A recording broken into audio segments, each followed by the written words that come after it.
Hello, welcome back to Bunnex Investment Group. So in this video, we are going to talk about another strategy. So a lot of people have been asking me, why do we share a lot of strategies?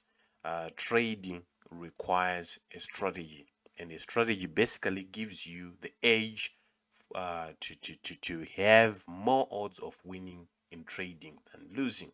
So it's one part of the trading process. So basically, this strategy is going to require us using exponential moving averages, and this will be on the H1 time frame. So we are only going to be trading off the demand and supply zones depending on the market context. So this first step that we need is to have these EMAs set up on our charts. The blue one in my case is the 50, white 200, and these are not of much use because we are going to be trading off supply and demand zones. So the first thing that we need is to see the 50 EMA crossing the 200 EMA like this on the H1 time frame. Then we need to see price interaction with the 200 EMA first. After price interaction with the 200 EMA first, we actually set what we call the best line. So in this case, we can see the market was going down and there was a crossover at this point. After that, the market went to the 200 EMA like that, and it interacted with the market with this move first. So this move actually made a pullback again to create what we call the baseline. So on that baseline, that is what will actually take and protrude into the future to see re-interaction of the market with the level of the first interaction. In this case, we can see the market came and retested at this point, pulled back, and we set this region or the zone of supply, and from there we can actually see the market come back to retest that zone as well, and the market dropped. So in that case, it actually made a drop of around 143 pips, which are enough for day traders. So from that, we actually go back to the M15 time frame to check for a candlestick reversal pattern within the zone that has been issued by the first interaction of the market with the 200 EMA. So only do this per crossover, one time per crossover, because there are several times when the market starts to retest, but basing with the same crossover, it will be less accurate. In this case, we can see where was the crossover next. The next crossover was at this point where we had the 50 in blue and the 200 in white crossing over. After the crossover, where was the first interaction of the 200 EMA with the price chart? We can see that the piercing or the interaction was actually at this point, protruding it into the future. This later provided us points of market entry where we were now looking for candlestick reversals in the smaller time frames, that is the M15 time frame, to find possible entries for an upward move. We have another point. At this point, we actually made a crossover, right? And then after a crossover, the market interacted with the 200 EMA at this point. However, after a pullback, when we were waiting to see the market give us a reversal at this zone, we had a shot up. It's only if the M15 provided a candlestick reversal pattern in that particular zone, which was this one, right? But in this case, it actually shot up. There was no entry. Then another crossover was issued at this point where the market was now in an upward context, and then the market actually pulled back to make an interaction with the market at this zone.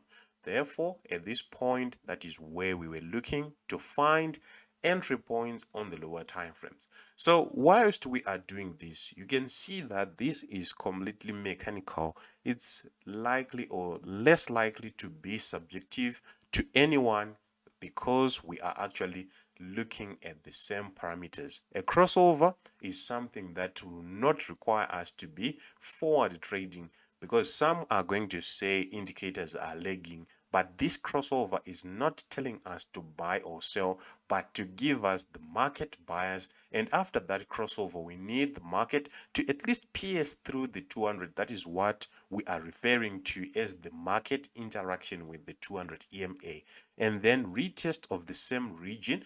In this case, it was a demand zone, and give us actually a candlestick reversal pattern on the lower time frame, so that the stop loss will be smaller against the take profit. The take profit should always be twice what we have reached on that particular trade. So as always, nothing is 100% in trading. We can see that we had a crossover at this point, and then the interaction of the market with the 200 EMA was issued at this zone, right? So after that zone was issued, we can see the market actually did not come back immediately in that zone of market interest, and unfortunately it went up. However, someone may say, couldn't we get an entry point in this zone? That zone was not in the region of this particular interaction of the market with the 200 EMA. But if in this case we had a smaller time frame candlestick reversal pattern, definitely we were going to look for sales, and probably we were going to lose. That is why I've emphasized that we may also lose with this particular strategy, but 60%, 65% we will be actually winning these trades. But it's only over a long or a series of trades. Someone may actually say after taking 5 trades and losing 3, they would say they'll actually rate a strategy. A strategy is only rated over a series of trades. This was interaction of the market, and we were expecting to see the market come to this zone and continue, but unfortunately it went without us. So basically that also happens. In this case, we can no longer call this an interaction with the 200 EMA because it went above the 200 right away. So basically, the market is a consistent flow of price. And with that in mind, there are several times where we actually have consolidation phases. Like in this case, we can see that we had a crossover, and the first interaction with the 200 was this one. You can see that there was consolidation in this phase. The market started at this point, went right above from the first point, went right above this the second point, and went above the third point. Why was this happening? They were actually inducing, grabbing the stop loss, inducing, grabbing the stop loss, and inducing, grabbing the stop loss.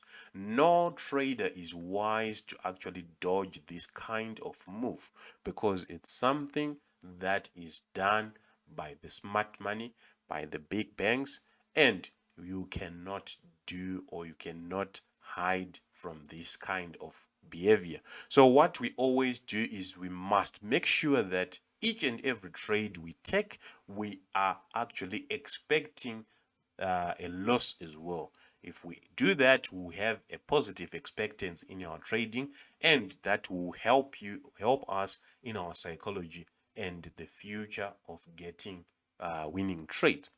From that, we can actually trade with calmness. On that note, we come to the end of this video.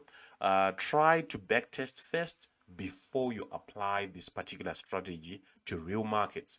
And on that note, see you on the next one.